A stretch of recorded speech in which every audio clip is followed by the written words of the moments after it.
izinkan saya membawakan topik dengan tajuk asupan gizi dan kalori yang cukup selama kehamilan, suatu tinjauan komprehensif mikronutrien dan makronutrien. Sebagai pendahuluan, kita harus tahu pentingnya nutrisi selama kehamilan, penting untuk kesehatan dan perkembangan janin yang sedang tumbuh dan kesejahteraan ibu. Terdiri atas mikronutrien berupa vitamin dan mineral seperti asam folat dan besi, kalsium, vitamin D, untuk berbagai tahap perkembangan janin dan kesehatan ibu, juga makronutrien seperti protein, karbohidrat, dan lemak, untuk mendukung pertumbuhan, perbaikan jaringan, dan pembentukan organ.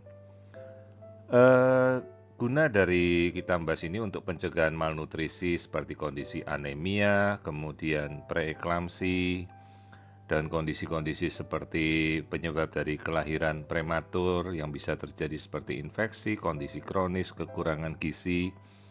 Ini dengan kita mencegah malnutrisi, kita bisa membantu mengurangi kejadian kelahiran prematur. Pentingnya gizi ibu untuk mendukung perkembangan janin dengan memberikan nutrisi penting dan energi yang dibutuhkan untuk pertumbuhan dan perkembangan janin. Mengurangi komplikasi kehamilan dengan pola makan ibu yang seimbang dapat membantu mencegah komplikasi yang berhubungan dengan kehamilan seperti diabetes, preeklamsi, dan prematuritas. Juga mempromosikan pemulihan pasca persalinan. Nutrisi ibu selama kehamilan dapat mendukung pemulihan ibu setelah melahirkan, membantu proses penyembuhan dan menjaga tingkat energi, dan mendukung pemberian ASI. Ini adalah tahapan perkembangan janin yang akan kita lalui, mulai dari fertilisasi, implantasi, perkembangan embrio, dan kita mulai lihat tahap-tahap yang bisa rekan-rekan lihat pada tampilan tabel berikut, mulai dari perkembangan janin minggu ke-5, 8, hingga perkembangan minggu trimester kedua dan trimester ketiga, hingga pada saat janin dianggap sudah cukup bulan, bayi siap dilahirkan pada sekitar minggu 37 sampai 40. Kecukupan kalori ini mulai kita sejak trimester pertama itu tidak ada peningkatan yang signifikan. Tapi pada trimester kedua harus diberikan tambahan sekitar 340 kalori per hari, dan trimester ketiga tambahan sekitar 450 kalori per hari. Ini penting untuk memastikan bahwa tambahan kalori ini berasal dari makanan yang bergizi, bukan dari makanan yang berkalori tinggi namun rendah nutrisi seperti makanan cepat saji atau camilan olahan. Pedoman nutrisi prenatal untuk meningkatkan asupan kalori sebaiknya menambah asupan kalori sebanyak 300-500 kalori per hari. Protein sekitar 71-100 gram protein per hari. Asam folat sekitar 600-800 mikrogram vitamin asam folat per hari. Zat besi sekitar 27 mg zat besi per hari. Asupan kalsium sekitar 1000-1300 mg kalsium per hari. Dan asupan asam lemak omega 3 ini harus kita berikan dengan sekitar 200-300 mg DHA per hari.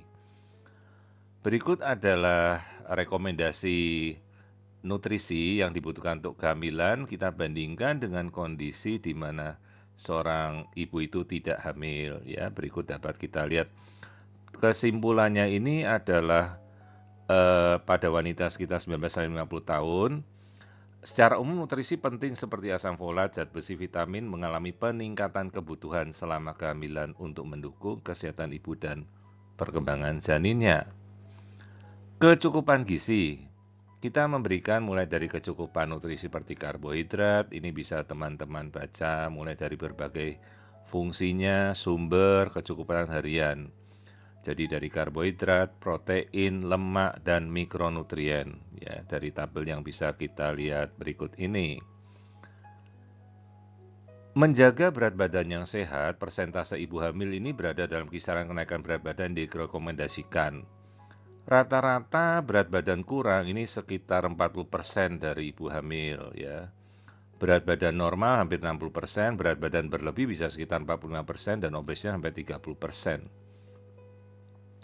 Diet seimbang selama kehamilan sangat penting untuk perkembangan bayi yang sehat dan kesejahteraan ibu. Diet ini menyediakan nutrisi yang diperlukan untuk mendukung pertumbuhan dan fungsi ibu dan anak.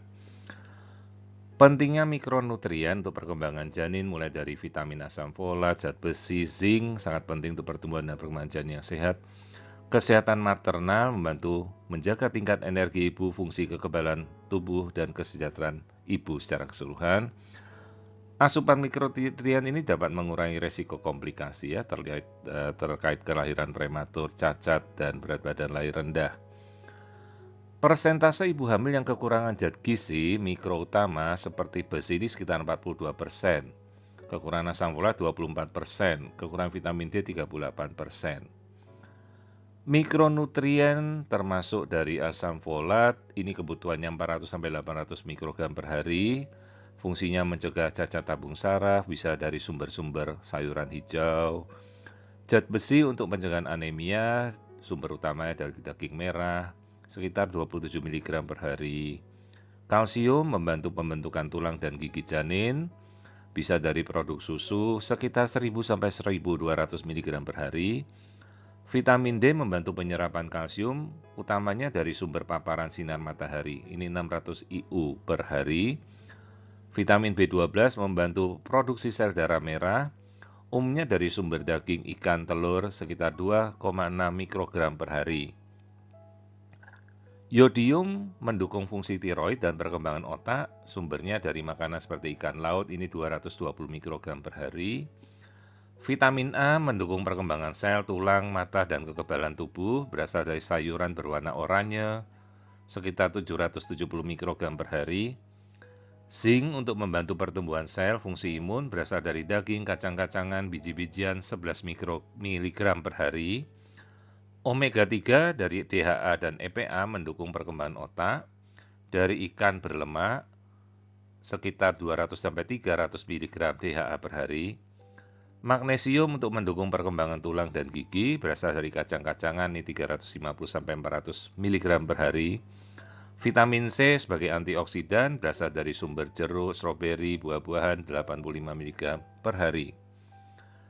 Makronutrien yang penting bagi ibu hamil, karbohidrat, untuk mendukung perkembangan janin dan menjaga energi, sumbernya banyak dari biji-bijian, gandum, sayuran, dan protein. Ini penting untuk pembentukan jaringan baru pada janin, pertumbuhan otot tulang, biasa berasal dari daging, ikan, telur.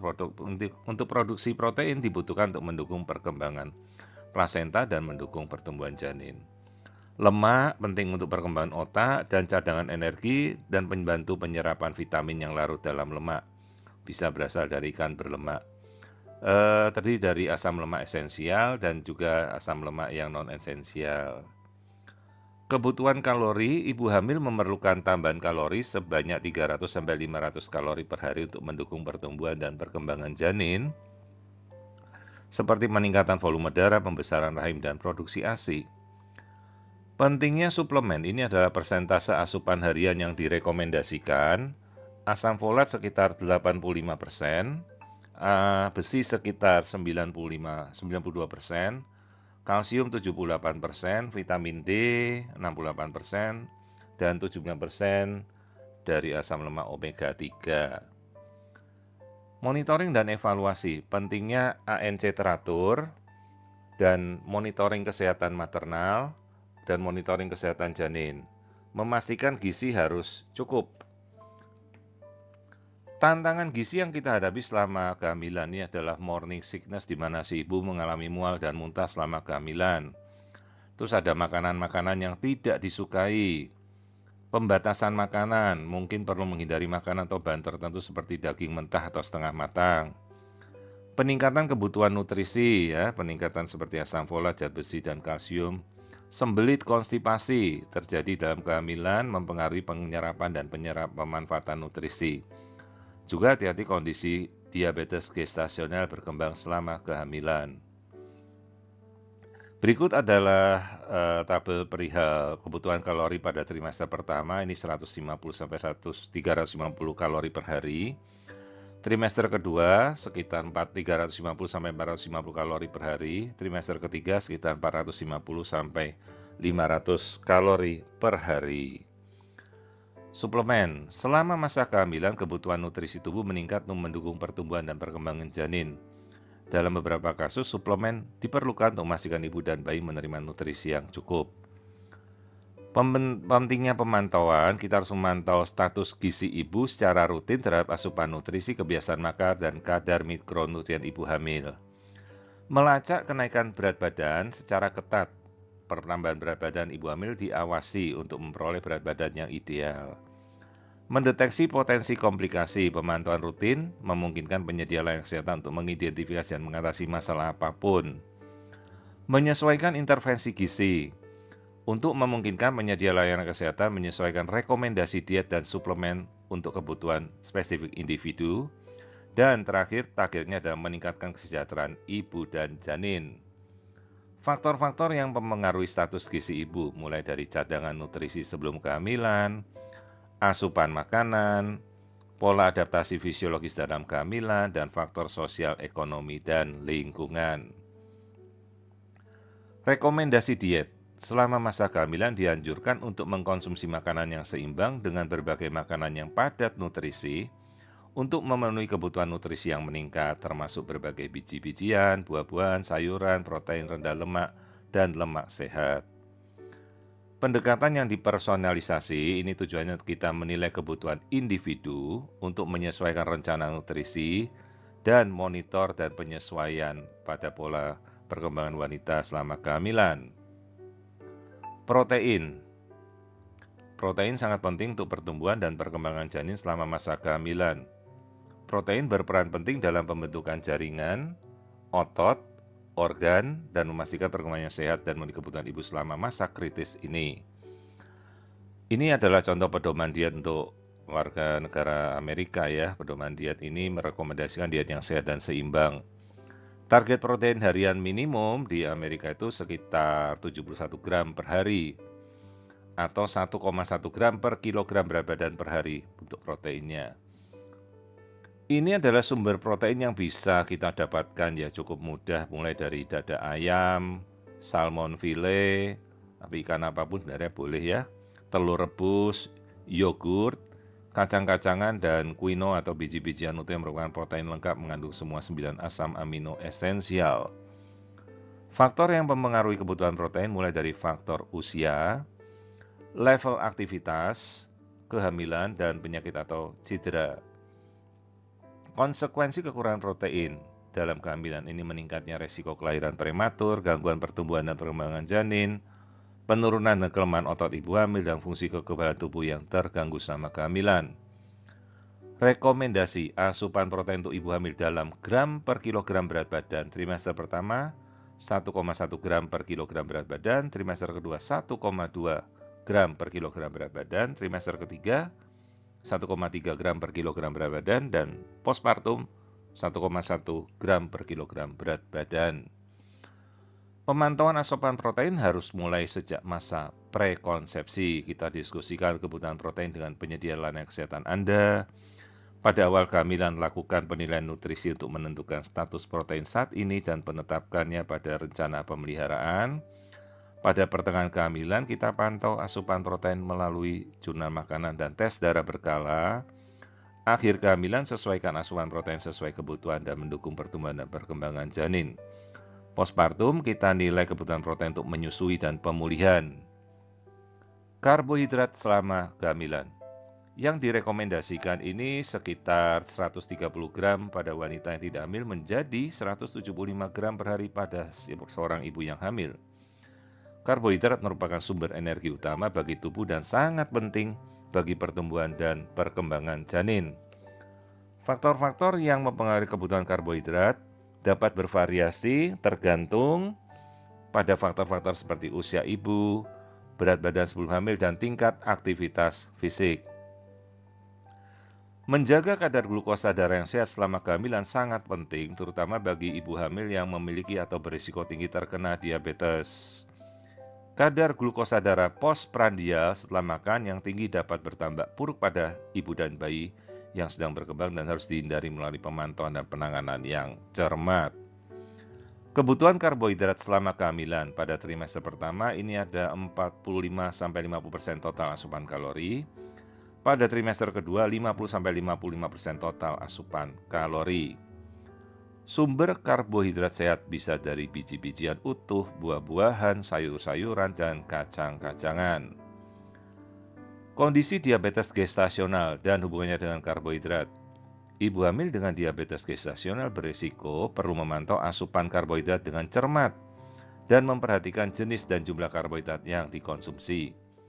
Pahami indeks glikemik dan beban glikemik makanan dapat membantu ibu hamil membuat pilihan yang tepat tentang sumber karbohidrat. Rencanakan pola makan mencakup keseimbangan karbohidrat, kompleks, serat, protein, lemak sehat dapat membantu ibu hamil dengan diabetes gestasional untuk menjaga kadar gula darah tetap stabil. Lakukan aktivitas fisik teratur seperti berjalan, berenang, atau yoga prenatal dapat membantu ibu hamil dengan diabetes meningkatkan sensitivitas insulin dan mengatur kadar gula darah. Tujuannya untuk pemantauan gula darah secara berkala, penyesuaian asupan karbohidrat, serta rencana aktivitas fisik yang mungkin diperlukan untuk mencapai kontrol gula darah yang optimal. Rekomendasi asupan serat fiber selama kehamilan.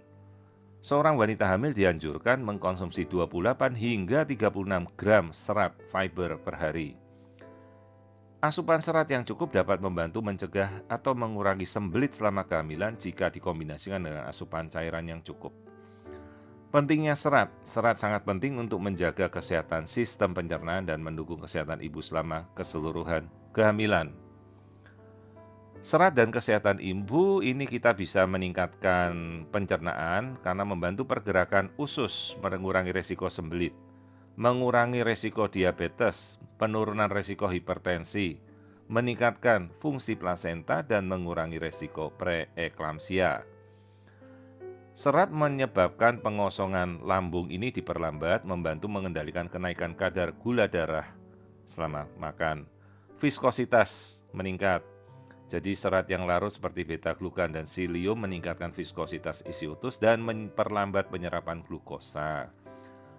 Kemudian serat dapat mengganggu penyerapan karbohidrat sehingga menyebabkan penyerapan glukosa secara keseluruhan menjadi lebih rendah. Jadi penurunan kadar gula darah secara bertahap. Dan konsumsi makanan berserat tinggi dapat meningkatkan sensitivitas insulin yang dapat membantu mengatur kadar glukosa darah. Berikut adalah contoh sumber serat mulai dari biji-bijian, buah, sayuran, kacang polong, dan kacang-kacangan. Lemak makanan merupakan zat gizi makroesensial yang menyediakan energi, mendukung fungsi sel dan memfasilitasi penyerapan vitamin yang larut dalam lemak. Lemak berperan penting dalam menjaga kesehatan dan kesejahteraan secara keseluruhan dengan mengatur peradangan, mendukung fungsi otak, dan meningkatkan kesehatan kardiovaskuler.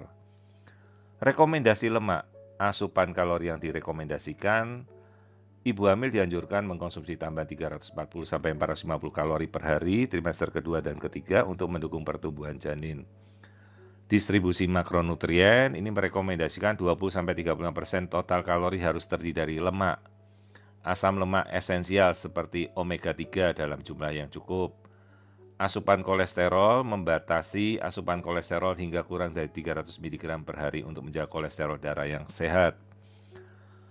Kisaran asupan energi yang direkomendasikan antara 2.200 sampai 2.400 kalori per hari.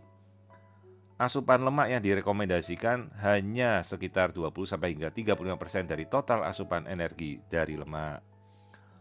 Mengingat kisaran asupan energi total yang direkomendasikan antara 2.200 sampai 2.400 kalori, maka kisaran asupan lemak yang direkomendasikan adalah 440 hingga 840 kalori dari lemak per hari.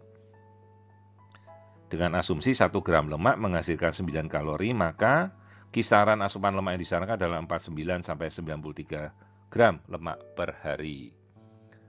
Asam lemak jenuh. Kurang dari 10% dari total energi harus diperoleh dari asam lemak jenuh dari total 25-35% energi dari semua jenis lemak. Mengkonsumsi lemak jenuh secara berlebihan dapat menyebabkan peningkatan kadar kolesterol dan risiko penyakit jantung sehingga perlu dibatasi asupannya. Lemak jenuh ditemukan pada produk hewani seperti daging, susu, kuning telur, seperti minyak sawit dan kelapa juga. Asam lemak tak jenuh ini kita bagi menjadi asam lemak tak jenuh tunggal berupa satu ikatan rangkap karbon Contohnya adalah asam oleat yang berasal dari minyak zaitun dan alpukat. Lalu ada asam lemak tak jenuh ganda, memiliki 2 atau lebih ikatan rangkap karbon, contohnya asam lemak omega 3 seperti asam alfa-linolenat pada kenari, biji, ikan berlemak, serta omega 3 seperti linoleic acid. Ini adalah kebutuhan asam lemak esensial, mulai dari linoleic acid ini 13 gram per hari, targetnya, dan linolenic acid 1,4 gram per hari. Pola makan sehat ditandai dengan penekanan pada makanan nabati seperti buah-buahan, sayuran, biji-bijian utuh, dan kacang-kacangan biji-bijian, serta rendahnya makanan hewani. Ringkasan asupan lemak, jadi ingat tadi kita batasi 10% dari total kalori harian untuk kesehatan jantung. Kita tekankan penekanan lemak tak jenuh, jadi fokus untuk memasukkan lebih banyak biji-bijian, kacang-kacangan, minyak nabati, karena bisa membantu menurunkan kadar kolesterol. Kemudian, minimalkan konsumsi lemak trans yang diproduksi secara industri dapat meningkatkan risiko penyakit jantung dan kondisi kronis. Targetkan asupan lemak total antara 20-35% dari total kalori harian. DHA, asam docosahexaenoid, merupakan asam lemak omega 3 yang berperan dalam perkembangan normal otak dan retina janin. Selama trimester ketiga, DHA terutama terakumulasi di otak janin yang mendukung pertumbuhan dan pematangan yang cepat. Apa itu asam lemak tak jenuh ganda rantai panjang? Jadi, asam lemak tak jenuh rantai panjang memiliki panjang rantai karbon 20 atau lebih. Ada DHA dan EPA, ini adalah contoh dari asam lemak omega 3 yang penting terutama berasal dari ikan atau sumber ikan laut. Diperoleh dari ikan berbasis laut dalam makanan. Manfaatnya, DHA dan EPA ini meningkatkan fungsi otak dan fungsi kognitif, mengurangi resiko penyakit jantung dan stroke, dan menambahkan efek antiinflamasi.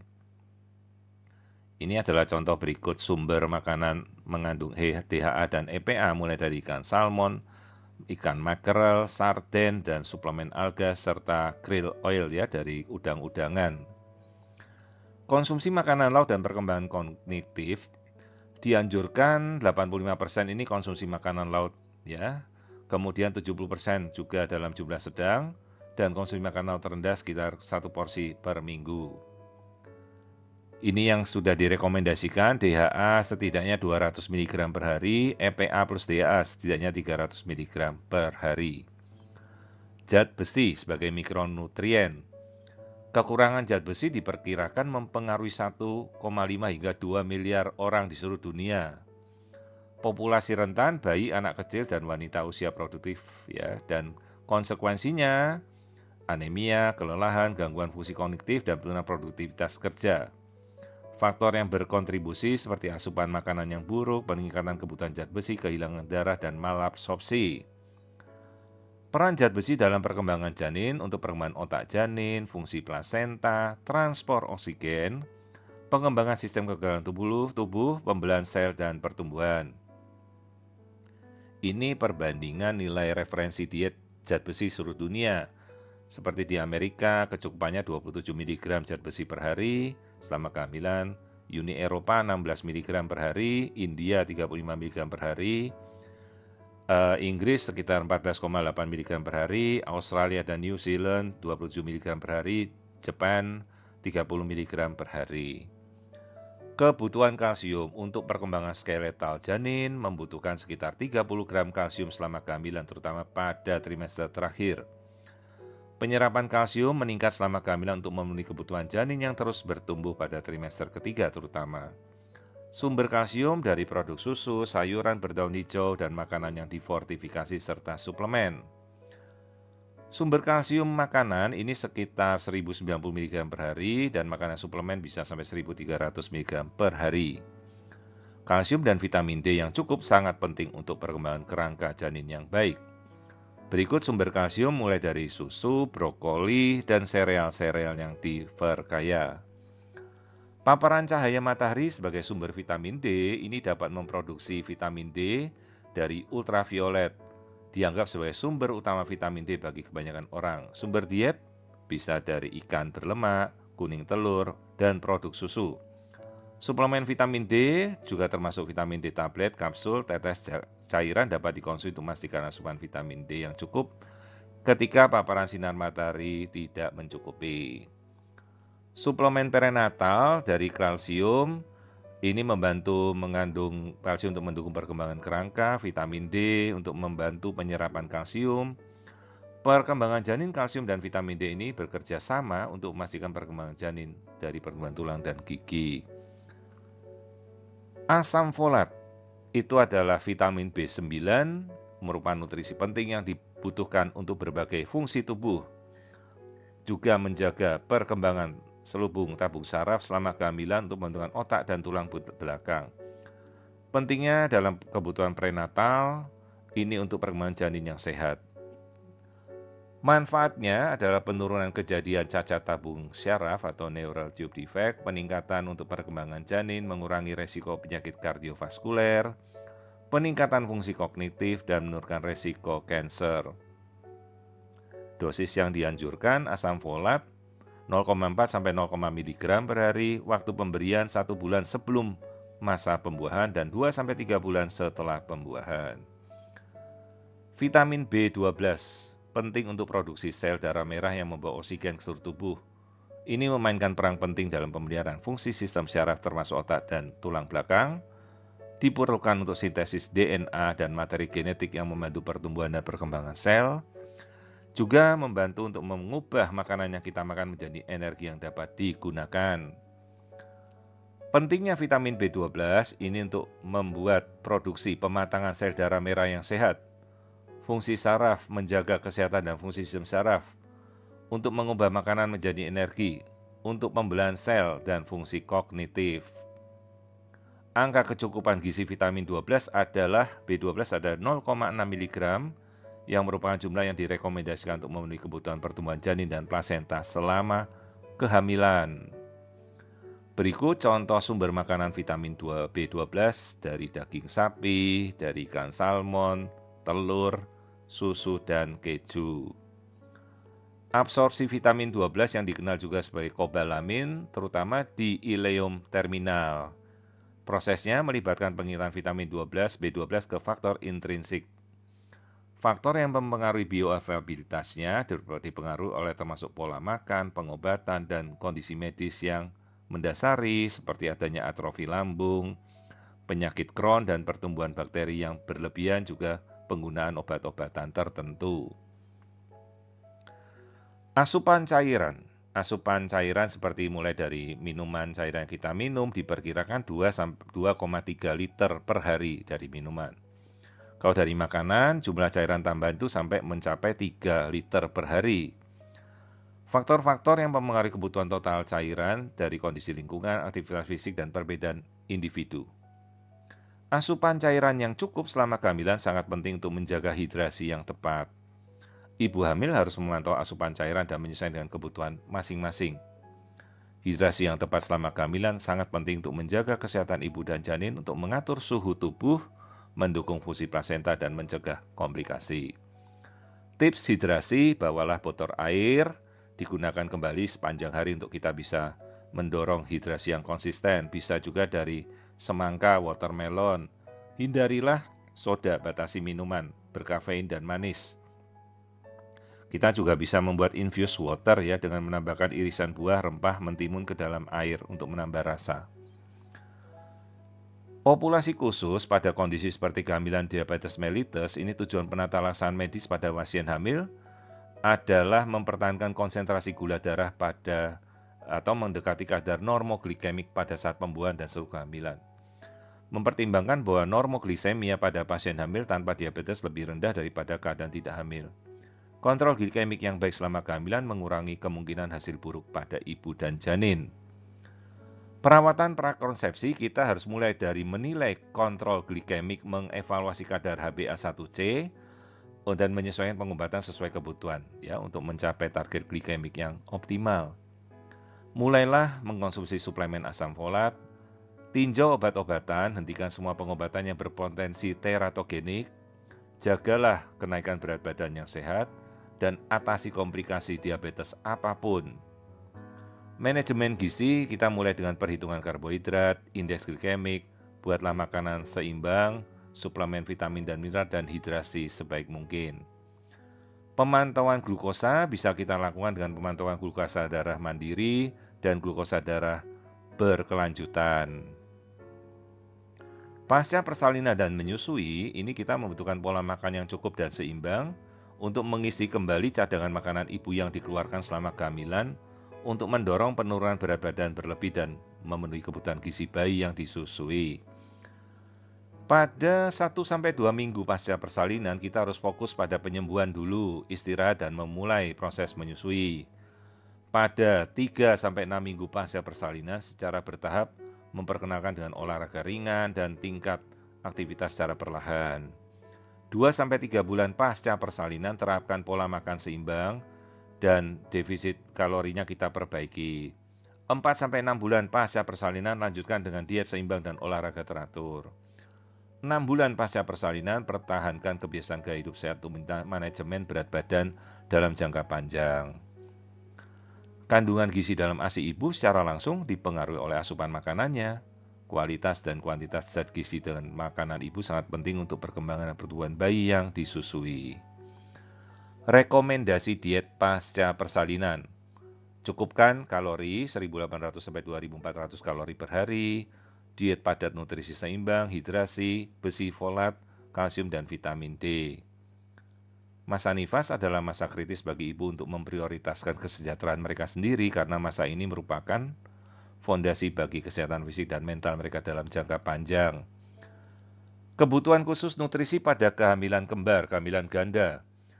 Terjadi peningkatan kebutuhan kalori, membutuhkan 300-500 kalori per hari dibandingkan kehamilan tunggal. Terjadi peningkatan kebutuhan protein, 25-50 gram per hari dibandingkan kehamilan tunggal. Dan peningkatan kebutuhan vitamin dan mineral, seperti vitamin, asam folat, zat besi, kalsium, dan lain-lain. Ini rekomendasi penambahan berat badan pada kehamilan kembar hingga usia 20 minggu, kenaikan berkisar 10,8-13,6 kg, 20-24 minggu berkisar 12,7-15,4 kg. Apa itu body mass index atau indeks massa tubuh? Adalah indeks yang digunakan untuk mengukur proporsi antara berat badan dan tinggi badan seseorang. Tujuannya mengetahui apakah kita normal weight, underweight, overweight, atau obesitas. Cara mengukurnya dengan perbandingan antara tinggi badan dan berat badan. Kita ukur rumusnya dengan menghitung membagi berat badan dalam kilogram dengan kuadrat tinggi badan dalam meter. Interpretasinya, berat badan ibu hamil akan meningkat secara alami selama kehamilan untuk memenuhi kebutuhan nutrisi pasti ya. Oleh karena itu, interpretasi hasil perhitungan pada BMI ibu mungkin sedikit berbeda dengan individu tidak hamil. Nilai BMI ini tidak boleh digunakan sebagai satu-satunya indikator kesehatan selama kehamilan. Banyak faktor lain yang harus ditentukan juga. Contoh perhitungan. Jika seorang ibu hamil memiliki berat badan 70 kg dan tinggi badan 1,6 meter, maka BMI-nya adalah 27,34. Ini masuk dalam kategori overweight, karena berat badan ibu pada BMI normalnya adalah 25 hingga 29,9. Mempertahankan kenaikan berat badan yang sehat selama kehamilan sangat penting bagi kesejahteraan ibu dan anak. Pemantauan rutin dan komunikasi terbuka dengan layanan kesehatan dapat membantu memastikan ibu berada di jalur yang benar dalam kenaikan berat badannya. Kolaborasi berkelanjutan antara ibu dan tim layanan kesehatan dapat membantu membina kehamilan yang aman dan sehat. Ini adalah rekomendasi untuk ibu yang kelebihan berat badan atau kekurangan berat badan. Konsultasikan dengan tenaga kesehatan profesional, ya. Juga pembuatan gizi seimbang, pemantauan berat badan, pemberian suplementasi, dan modifikasi gaya hidup Anda. Kita mulai dengan ilustrasi kasus, misalnya seorang ibu hamil trimester pertama dengan tinggi badan 150 cm dan berat badan 50 kg. Berdasarkan perhitungan BMI, apakah ibu hamil ini memiliki BMI yang normal? Berapa total kenaikan berat badan yang diperbolehkan selama 9 bulan? Dan berapakah kenaikan berat badan idealnya selama trimester 1, 2, dan 3? Jawabannya, kita hitung indeks BMI-nya 22,2. Maka ini adalah rentang normal untuk BMI ibu hamil. Total kenaikan berat badan yang diperbolehkan dari awal hamil ada sekitar 11,5 sampai 16 kg. Kita rincikan, trimester pertama antara 0,5 sampai 2 kg, trimester kedua antara 0,4 sampai 0,5 kg per minggu, trimester ketiga antara 0,4 sampai 0,5 kg per minggu. Kebutuhan kalori, rekan-rekan bisa melihat, pada trimester pertama ini belum terlalu signifikan tambahan kalorinya. Kebutuhan kalori total harian untuk wanita dengan tinggi badan 150 cm dan berat 50 kg sekitar 1.800 sampai 2.000 kalori per hari. Kita bisa bikinkan menu gizi seimbang dengan sekitar 1.800 kalori seperti mulai dari menu sarapan sekitar 400 kalori, ini perinciannya. Makan siang sekitar 600 kalori dan snack sore 150 kalori. Makan malam sekitar 450 kalori. Jadi total kalori hariannya 1.800 kalori. Ini menu seimbang dan mencakup kebutuhan karbohidrat, protein, lemak sehat, serat, vitamin, mineral untuk ibu hamil. Kita bikinkan menu gizi seimbang untuk kelanjutan pada trimester kedua, butuhnya sekitar 2.200 sampai 2.400 kalori. Mulai dari sarapan pagi 500 kalori, perinciannya dari nasi merah, telur, orak-arik, ini menu yang kita buat ya. Sayur bayam, jagung rebus, susu rendah lemak. Snack pagi sekitar 200 kalori, mulai dari smoothie pisang, yogurt. Makan siang sekitar 700 kalori, bisa dari nasi putih, ikan tuna, tumis, kacang panjang, sup sayur, buah jeruk. Snack sore sekitar 150 kalori, makan malam 600 kalori, total kalori mencapai 2.200 sampai 2.400 kalori. Ini menu yang kita buat ini yang bisa kita modifikasi, mencakup gizi seimbang untuk trimester kedua. Bagaimana untuk trimester ketiga? Kalorinya sekitar 2.400 sampai 2.500 kalori. Sarapan pagi 500 kalori, bisa dari oatmeal, telur rebus, pisang, susu rendah lemak. Snack pagi 200 kalori, ya. Makan siang 700 kalori, bisa dari nasi merah, ikan salmon, tumis bayam, sup sayuran, jeruk. Snack sore kira-kira 200 kalori. Makan malam 600 kalori, mulai dari nasi putih, ayam, panggang, kemudian tumis brokoli, sup, kacang hijau, buah pepaya. Ini contoh total kalori 2.400 sampai 2.500 kalori selama trimester ketiga. Ya, ini menu yang mencakup gizi seimbang. Ilustrasi kasus lain, seorang ibu awal hamil trimester pertama dengan berat badan 165 cm, tinggi badan 165 cm, beratnya 45 kg. Tampak kurus ya secara fisik. Kita hitung BMI-nya apakah normal dan berapa total kenaikan berat badan yang dianjurkan selama 9 bulan untuk mengejar kekurangan berat badannya. Dan berapa kenaikan berat badan ideal selama trimester 1, 2, dan 3 yang harus dia kejar. Maka berdasarkan indeks BMI, ibu ini memiliki kategori underweight karena BMI-nya kurang dari 18,5. BMI-nya hanya 16,5. Kenaikan berat badan yang dianjurkan. Disarankan untuk mengalami kenaikan berat total 12,5 sampai 18 kg selama kehamilan dengan distribusi trimester pertama 1 sampai 2 kg, trimester kedua 0,45 sampai 0,58 kg per minggu, trimester ketiga 0,45 sampai 0,58 kg per minggu, dan kita rencanakan kenaikan berat badannya trimester pertama bisa naik sekitar 1 sampai 2 kg, trimester 2 naik 6 sampai 7 kg, dan trimester ketiga harus bisa naik 5 sampai 6 kg. Kita buat menu gizi seimbang untuk membantu mencapai kenaikan berat badan yang harus dia kejar. Trimester pertama dia harus dapat tambahan 180 sampai 200 kalori per hari.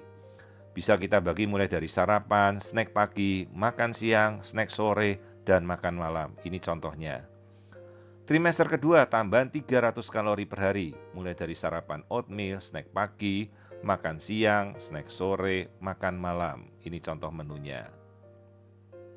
Trimester ketiga harus dapat tambahan sekitar 400 sampai 500 kalori per hari. Bisa dari sarapan roti gandum, snack pagi yogurt, makan siang, snack sore, makan malam. Pastikan setiap menu memenuhi kebutuhan makronutrien dan mikronutrien yang dibutuhkan selama kehamilan. Ilustrasi kasus selanjutnya, seorang ibu hamil dengan trimester pertama tinggi badan 170 kg dan berat badan 125 kg, tanpa obesitas masif dan memiliki diabetes mellitus dalam terapi insulin. Berdasarkan perhitungan BMI, apakah ibu ini memiliki BMI yang normal? Dan apakah ibu hamil ini masih boleh mengalami kenaikan berat badan ataukah dia harus melakukan kontrol ketat, diet pengaturan makan, dan mungkin malah menurunkan berat badan selama kehamilan? Berapa toleransi kenaikan berat badan yang diperbolehkan selama kehamilan 9 bulan dalam kondisi obesitas dan diabetes? Dan berapakah berat badan ideal jika bisa memungkinkan diturunkan ke normal atau terkontrol?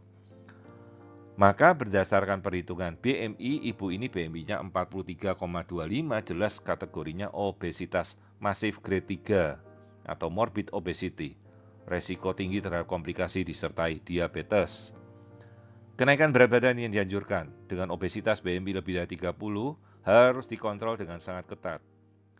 Rekomendasi total kenaikan berat badan selama kehamilannya adalah 5-9 kg tergantung kondisi kesehatan dan kontrol gula darah. Karena ibu ini juga memiliki diabetes, sedang dalam terapi insulin, maka perlu pendekatan ketat dengan manajemen berat badan serta gula darah. Penurunan berat badannya agresif selama kehamilan tidak dianjurkan, tetapi fokus utamanya adalah meminimalkan kenaikan berat badan dan mengelola diabetes dengan baik. Toleransi total kenaikan berat badan. Dalam kondisi obesitas masif dan diabetes mellitus, kenaikan berat badan yang dianjurkan selama kehamilan adalah trimester pertama tidak perlu mengalami kenaikan berat badan yang signifikan, bahkan harus bisa stabil atau hanya mengalami penurunan berat badan secara aman dengan kontrol ketat. Trimester 2 dan 3 kenaikan berat badan 0,17 sampai 0,27 kg per minggu dengan total kehamilan 5 sampai 9 kg selama kehamilan. Menu gizi seimbang untuk ibu hamil dengan obesitas pada trimester pertama dengan diabetes. Sarapan, bubur oat tanpa gula, snack pagi, buah apel, makan siang, nasi merah, snack sore bisa dari yogurt, makan malam, sup sayur. Ya, nilainya kita bisa timbang sendiri berapa porsinya. Trimester kedua, sarapan, smoothie hijau dengan bayam, alpukat, snack pagi, cracker, makan siang, quinoa, snack sore, wortel, dan seledri, makan malam, nasi merah. Trimester ketiga, sarapan seperti oatmeal, kacang-kacangan, snack pagi, buah pir dengan yogurt, makan siang, salad dengan dada ayam panggang, alpukat, minyak zaitun, snack sore, biji-bijian utuh, makan malam, sup daging sapi. Kontrol berat badan dan diabetes, pengaturan pola makan yang rendah karbohidrat, sederhana, tinggi serat, dan cukup protein sangat penting untuk mengelola gula darah dan berat badan selama kehamilan. Namun apapun itu yang terjadi, sejauh kita sudah membuatkan, ya tergantung kembali pada individu masing-masing mau melaksanakan atau tidak. Juga kita sebagai rekan-rekan sejawat dokter kandungannya memantau selama kehamilan, harus melakukan kontrol itu dan mau menghitung bagaimana pola kenaikan berat badannya, BMI-nya. Jadi dia harus melakukan kontrol ketat ya. Jadi tidak kita loss kenaikan berat badannya kalau ibunya obesitas. Diet ini juga harus disertai dengan aktivitas fisik yang sesuai seperti jalan kaki, senam hamil atau pemantauan ketat kadar gula darah. Demikian yang bisa saya sampaikan perihal kecukupan asupan kalori dan gizi selama kehamilan. Terima kasih atas perhatian senior, rekan-rekan sejawat.